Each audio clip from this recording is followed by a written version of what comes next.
Mi esposo y yo hemos estado reflexionando sobre la preparación para la jubilación, que para nosotros será dentro de 10 a 15 años.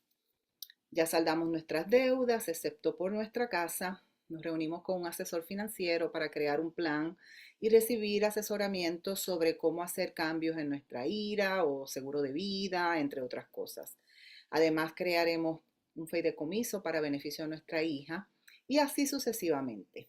Ambos somos profesionales y venimos de familias de clase media o media baja.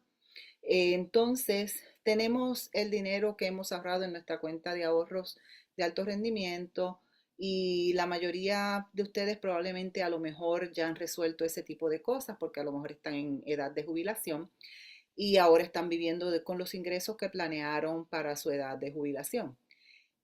Pero la mayoría de las personas más jóvenes no necesariamente han planeado o conocen todo lo que tienen que hacer para su retiro.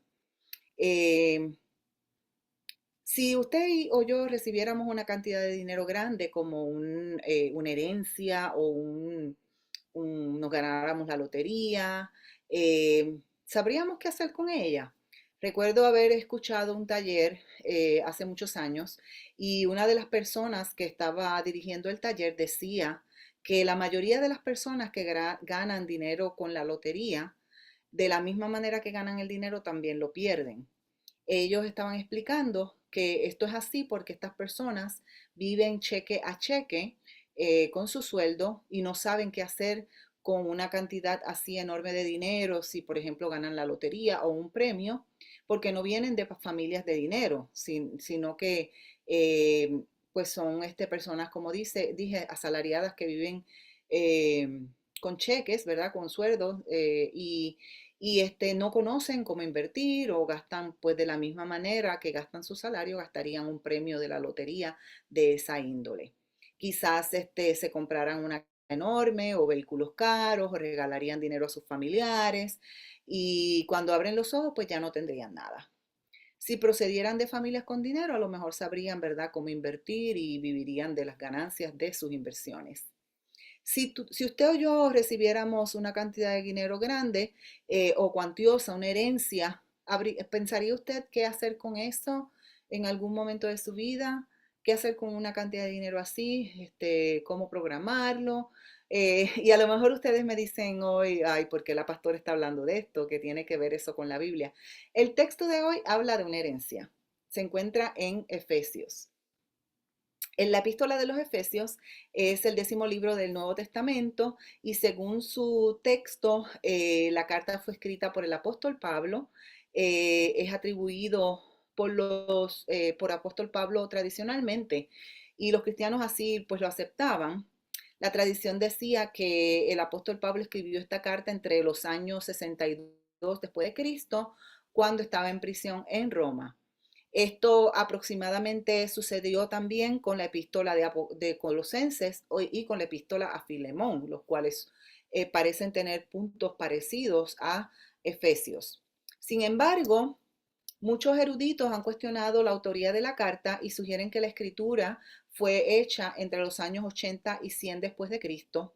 Y estos eruditos también, más o menos para los años 1700, afirmaron que la carta en realidad es lo que se conoce como una carta deuteropaulina, lo que significa es que está escrita en nombre de Pablo por un autor posterior que estaba fuertemente influenciado por el pensamiento paulino. Los temas principales de la carta son la unidad, mantener el cuerpo de Cristo o la iglesia puro y santo, ser imitadores de Dios como hijos amados y andar en amor como Cristo nos amó y se entregó a sí mismo como ofrenda y sacrificio a Dios. El texto de hoy se encuentra en Efesios 1 del 3 al 4 y estamos utilizando la nueva versión internacional. La sección que reflexionaremos hoy se llama Alabanza por las bendiciones espirituales en Cristo. Comienza con alabanzas del escritor a Dios, diciendo, bendito sea Dios, Padre de nuestro Señor Jesucristo, que nos ha bendecido en las regiones celestiales con toda bendición espiritual en Cristo. Dios nos escogió en Él antes de la creación del mundo para que vivamos en santidad y sin mancha delante de Él.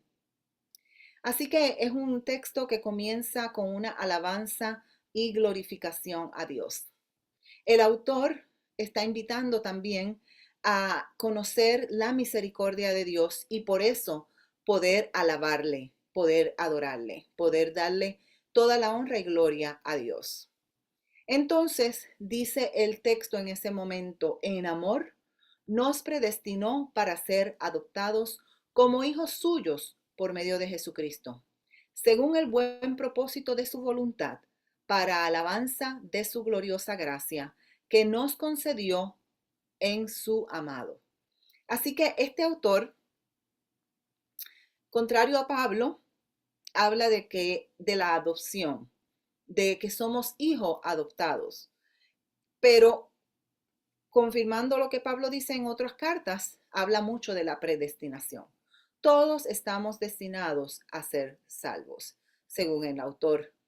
En él continúa diciendo, tenemos la redención mediante su sangre, el perdón de nuestros pecados, conforme a las riquezas de su gracia, la cual Dios nos dio en abundancia, con toda sabiduría y entendimiento. Él nos hizo conocer el misterio de su voluntad, conforme al buen propósito que de antemano estableció en Cristo, para llevarlo a cabo cuando se cumpliera el tiempo, esto es, reunir en él todas las cosas, tanto las del cielo como las de la tierra.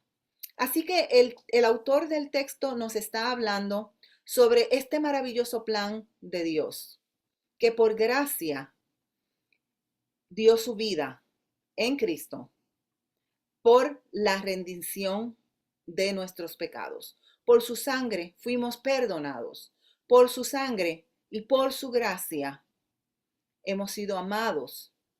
Y Dios tuvo como destino, tuvo como fin hacer ese plan porque el ser humano no podía solo realizarlo.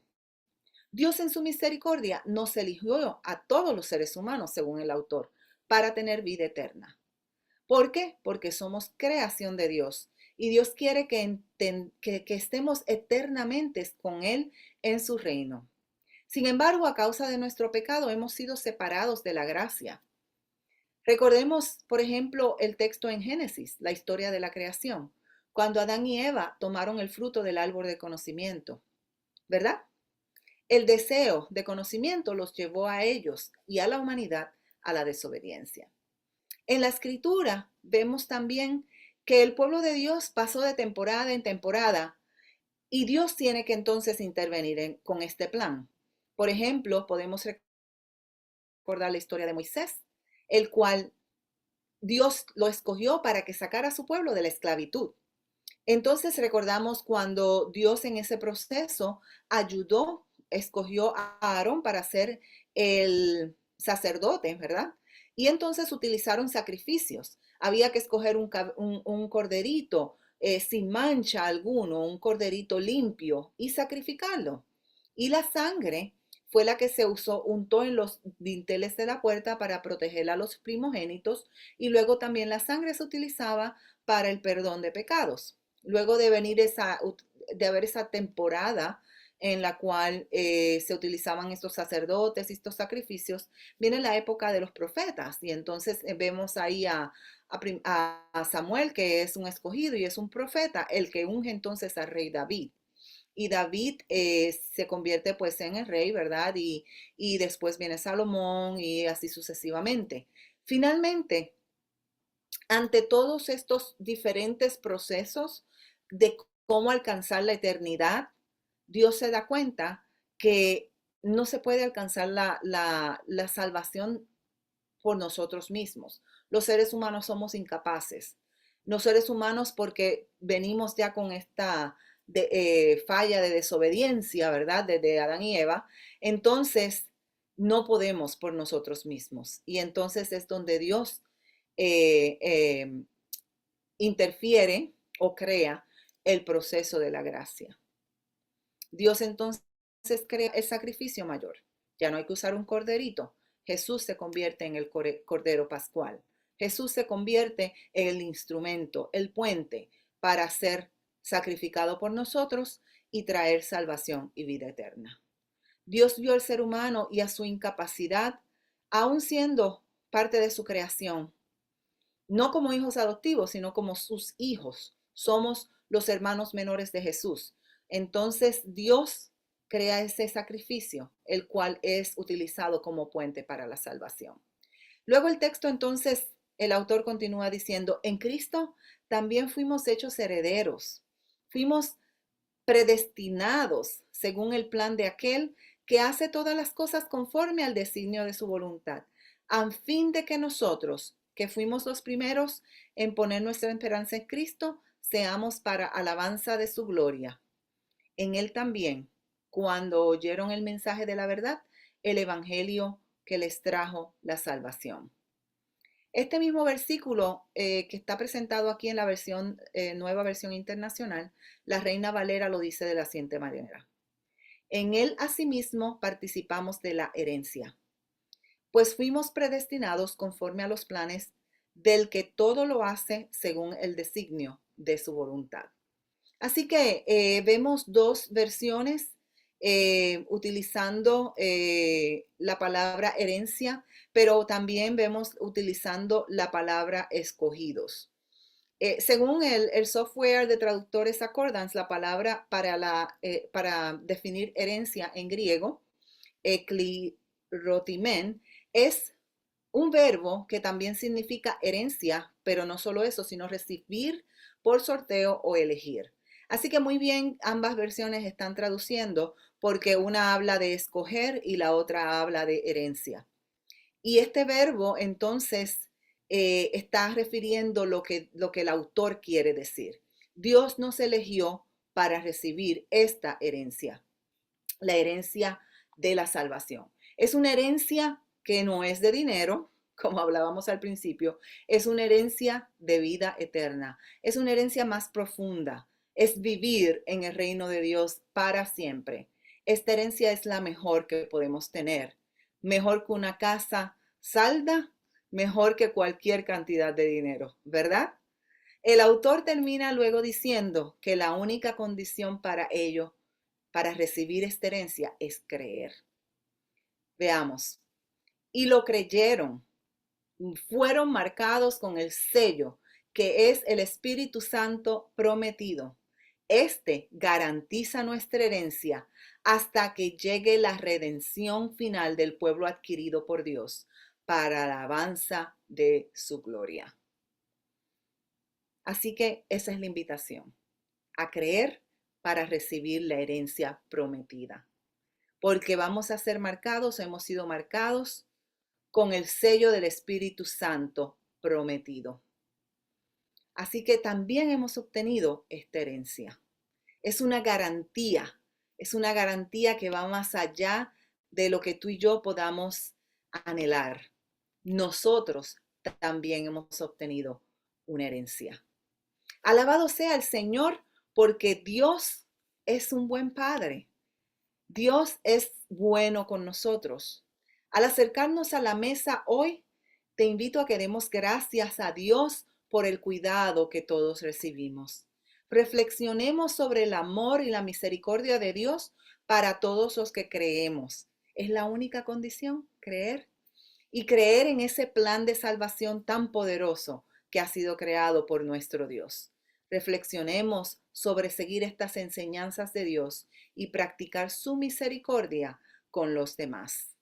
Así que continuemos pensando y reflexionando en este amor tan grande. Dios te bendiga.